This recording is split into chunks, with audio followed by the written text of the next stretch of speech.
Right now, we turn our attention to the good Senator Bill Hagerty, who joins us on the Matt Murphy Radio Show this fine afternoon. Happy lunchtime and happy Wednesday, Senator. I hope you're doing well.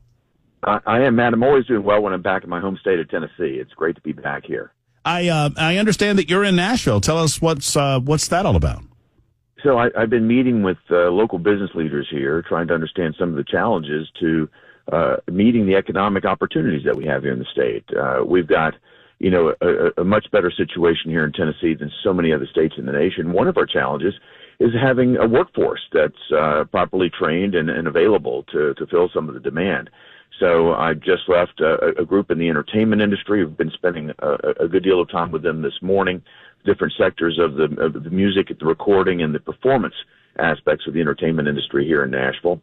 The industry is booming, as you know, Matt, but there are serious demands on employment. They need people to staff what they're doing. They've got some very interesting opportunities, and young people need to know more about it.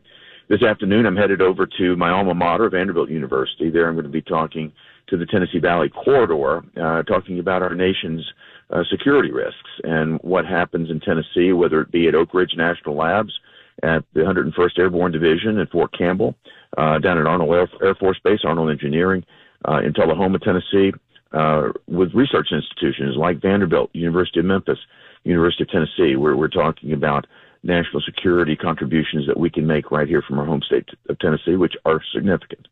You know, you and your colleague, Senator Marsha Blackburn, have attempted to reintroduce what you call the Restoring Law and Order Act. And as much as you can on the federal level, you're trying to provide resources for law enforcement to help reduce violent crime. Obviously, sadly, we have local district attorneys that don't take these things seriously. We see the scourge in Memphis. We're seeing some of this pop up in Nashville as well. What can be done on the federal level to help assist law enforcement that are trying to get a handle on this, especially considering that they're met with, many district attorneys that don't seem to be taking this as seriously as the people see it? Well, we certainly want to properly resource our officers and properly train them. But what you've hit the nail on the head as usual, Matt. There have been, and I think this is a vulnerability that some of these activists have focused on, where it's actually quite inexpensive to go in and back a local district attorney's race and put in place what they call a progressive, a socialist, you name it, but somebody who is not going to enforce the laws, who is more in it for the criminals than for the victims. And what we've seen happen is in city after city, and it's happening in our own state, as you mentioned, you've got DAs that will refuse to prosecute the law. They'll take a crime and knock it down from a felony to a misdemeanor. There are all types of things that are happening that are making it very permissive for criminals to operate in our cities. Now, law enforcement officers tell me it's just demoralizing to them as well. They'll arrest a person for committing a crime.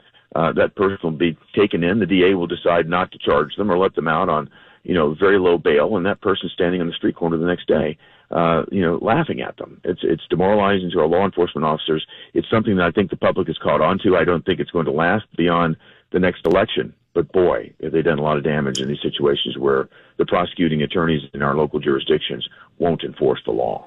Well, Senator, I know you are busy in D.C. trying to do the good work for the people of the state of Tennessee, but you have to be watching, as we all are, this nonsense that's going on in New York City. Let us hope and pray that 12 jurors, even in a liberal enclave like Manhattan, recognize the ridiculous nature of this suit and this trial against the former president. Any thoughts on how this is going and how you believe the American people are viewing this?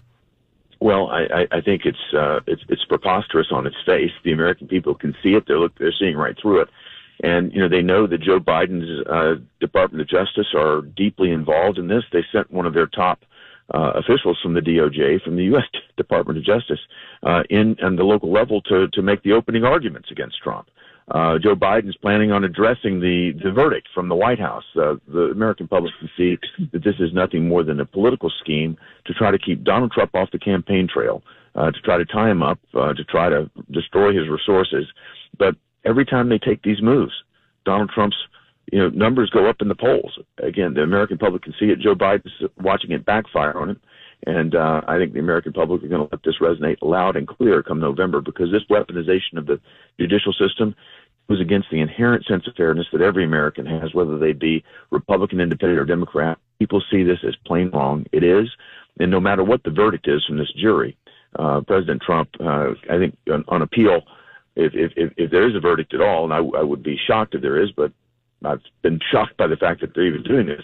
If there is a verdict, if it's not a hung jury or acquitted, I think he's got ample grounds to appeal this because there have been flaws at so many levels of this prosecution. I should say persecution, Matt. Well, and moving forward into the summer months as we anticipate November, I do this for a living, Senator. I mean, I comment on the news of the day. We relate what's going on around the world, around the country, around the state of Tennessee. You, in your role as a public servant, deal with these issues on a day-to-day basis. I'm almost disheartened that the race seems as close as it is, considering some of the disasters that we see going on in the country. I've long said that Democrats can't lie their way out of the grocery store.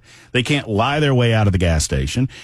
We look at the southern border, for example. I'm almost hesitant to report on the disastrous numbers coming off the southern border because it's depressing. I feel like it depresses the American people that we've gotten to this point. Yeah. We'll talk about lying, though. We've seen the Democrats move directly toward that position. You saw this fake border bill that they brought up, which actually was more resources to process people more rapidly into the United States. They brought a border bill up that they could say that they voted for, even though they knew it had no chance of passing.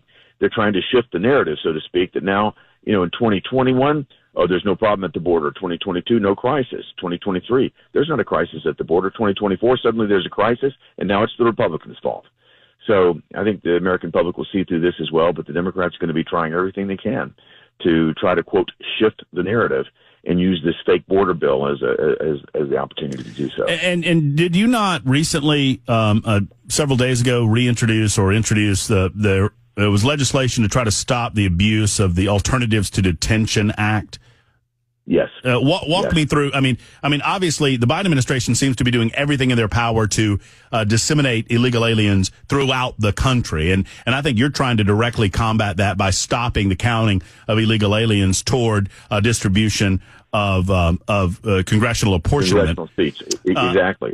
And these two things kind of walk hand in hand to stop the honeypot draw for the Democrats to allow illegal alien activity to come into the United States of America, which I think is their purpose. Matt, that's the motive behind the crime at the southern border. You and I have talked about this before. You get down to the very basics here. The motive here is power. The motive here is to be able to get more congressional seats and more electoral votes by virtue of bringing these illegal aliens into the country. That's why they've situated sanctuary cities in states like California, Illinois, New York. These are states that are losing population to Tennessee, right, left, and center. They're backfilling. We've even got a Democrat congresswoman in New York saying as much on the air. She said she needs these illegal aliens for the purposes of holding on to her congressional district. Hers is the district, if you'll recall, Matt, back in the winter. They told the kids to go home from the James Madison High School in the Bronx, and they wanted to house illegal aliens there. That's what happened to their school. And she's welcoming that because she wants them to be counted in the census because she wants to hold on to her congressional district. It's a shame. No, I mean, it is a shame. Speaking of a shame, I wanted to ask you about the Israeli-Hamas conflict and this abuse of money. $320 million, I think, went into the creation of a pier. I mean, this looks to me, Senator, as a microcosm of the Biden administration.